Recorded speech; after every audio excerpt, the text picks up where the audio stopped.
Bom, e a Polícia Militar de São Paulo anunciou um reforço no policiamento das comunidades judaico-israelenses. A ação ocorre depois da recente prisão de 3 pessoas suspeitas de terem ligação com o grupo terrorista Hezbollah.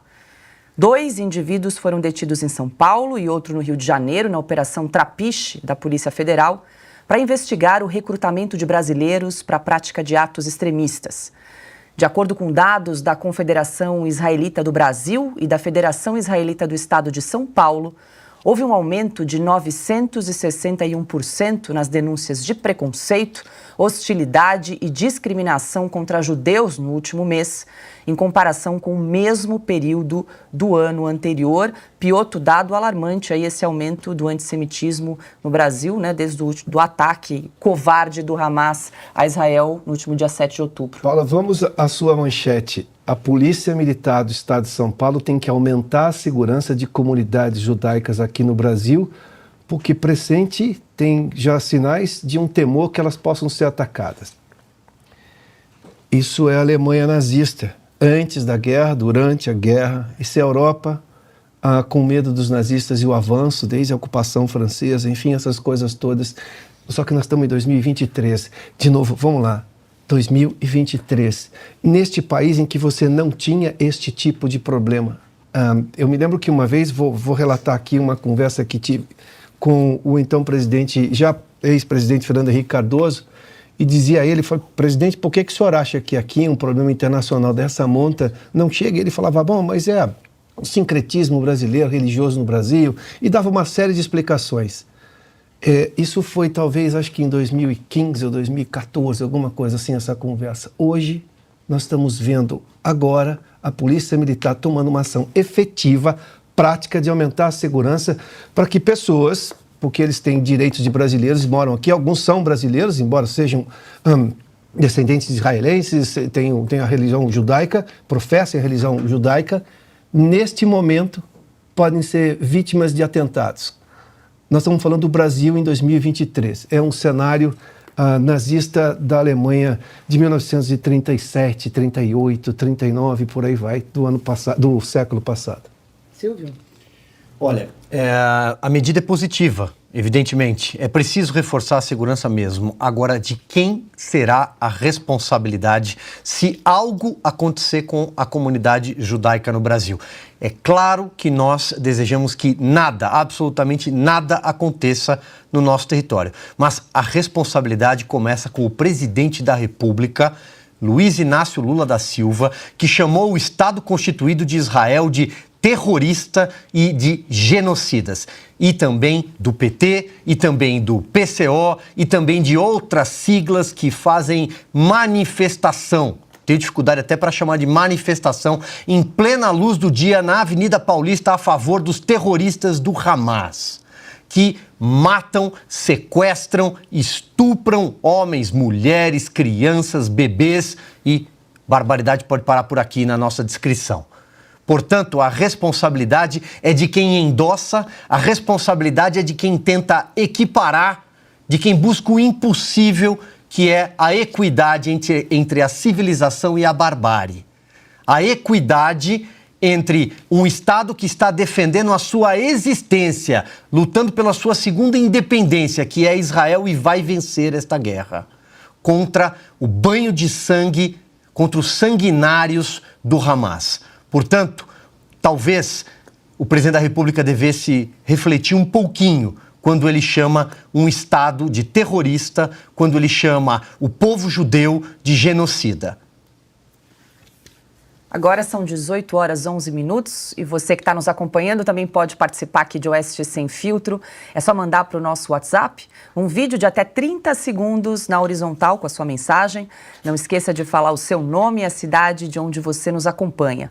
O número está aqui na tarja, o 11 99 201 2487.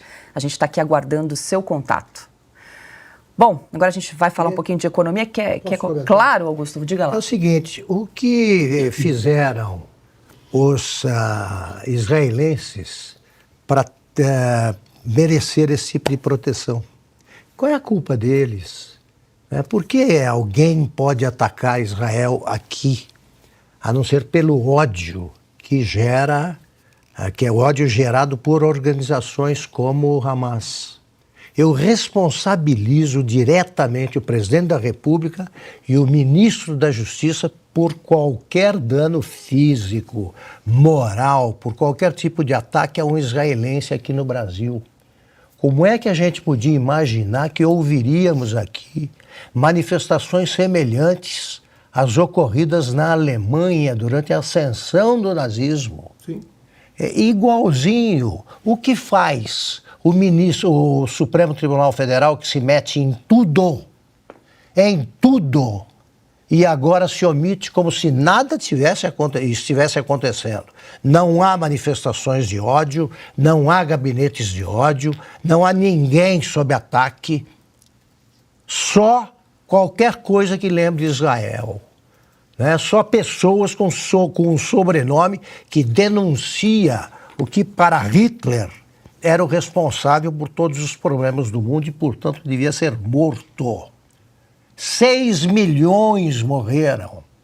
O Holocausto, que é essa vergonha para a humanidade, é uma mancha eterna, jamais será removida da história da humanidade, é negado pelo Irã, que financia boa parte disso tudo que está acontecendo. O Irã diz que não existiu o Holocausto. Quem ataca os israelenses acha que o Holocausto não existiu, mas deve existir.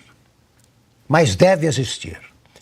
E também me espanta o silêncio dos jornalistas, dos órgãos de comunicação, da televisão, do noticiário, de gente que tem o dever, tá, de proteger dos nazistas os seus alvos prioritários agora. A revista Oeste faz isso porque é dever de um jornalista decente denunciar essas agressões aí aos fatos. Nós estamos relatando fatos e ninguém associa, não há um ministro do Supremo que associe ao nazismo o que está acontecendo. Então eu peço de novo, assine a Oeste. Ajude a nossa resistência, porque só dependemos de assinaturas. Esse silêncio omisso transforma em assassinos indiretos também os que se calam. E se calam porque têm medo de afrontar, tá, o companheiro de mesa na Vila Madalena, tá, o companheiro ao lado na redação, que acha que o Hamas representa a Palestina. Então, os que agem por ação ou omissão a favor do Hamas e provocam esse ódio não merecem credibilidade. A Oeste, como sempre, não vai recuar. Dependemos só de vocês, os assinantes. Até porque, me permita aqui, inciso 8º do artigo 5º da Constituição Federal.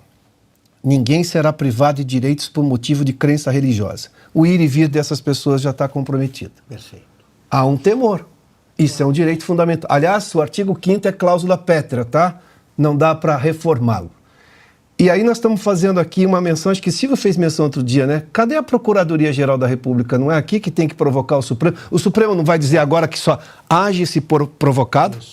E quem é o provocador dentro do arcabouço legal brasileiro? O Ministério Público. Nenhum procurador está vendo a normalidade institucional na convivência dos brasileiros. Essa não é a nação da paz, não queremos guerra. E essas pessoas agora, por uma medida preventiva, aliás, bem-vinda, da Polícia Militar do Estado de São Paulo, que está provendo uma segurança maior, evitando, obviamente, um mal maior.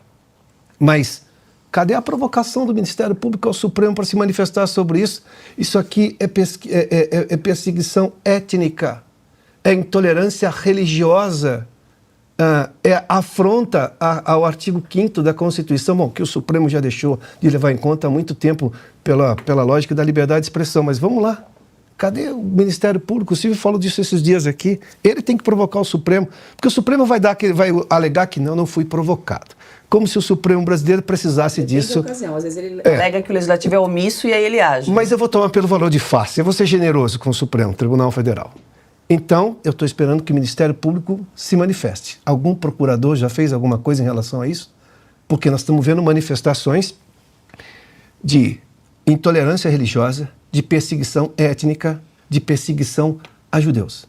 Ué, quando alguém defende um grupo terrorista que tem no seu estatuto a extinção, expurgar um Estado constituído, reconhecido pelas Nações Unidas, portanto reconhecido também pelo Brasil, temos embaixadas trocadas, então isso é perseguição. E o governo brasileiro já disse ontem, tomou lugar nessa guerra, tomou uma posição claramente nessa guerra de informações, ideológica, não mandou tropas, mas já tomou uma posição, está muito claro isso para mim, mas e aí? E o outro poder? Cadê o Ministério Público para pedir ao Supremo que se manifeste? E vamos chamar as coisas como elas são. A nossa diplomacia neste momento é antissemita, ponto. Consta levantou a mão rapidinho, Consta?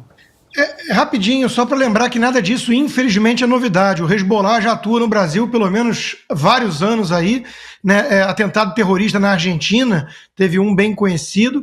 E eu, como estou escrevendo um livro sobre esse assunto aí de Israel e o ódio a Israel e esse neonazismo, eu estou resgatando vários textos. Eu mesmo escrevi em 2014, lá se vão quase uma década, quase 10 anos.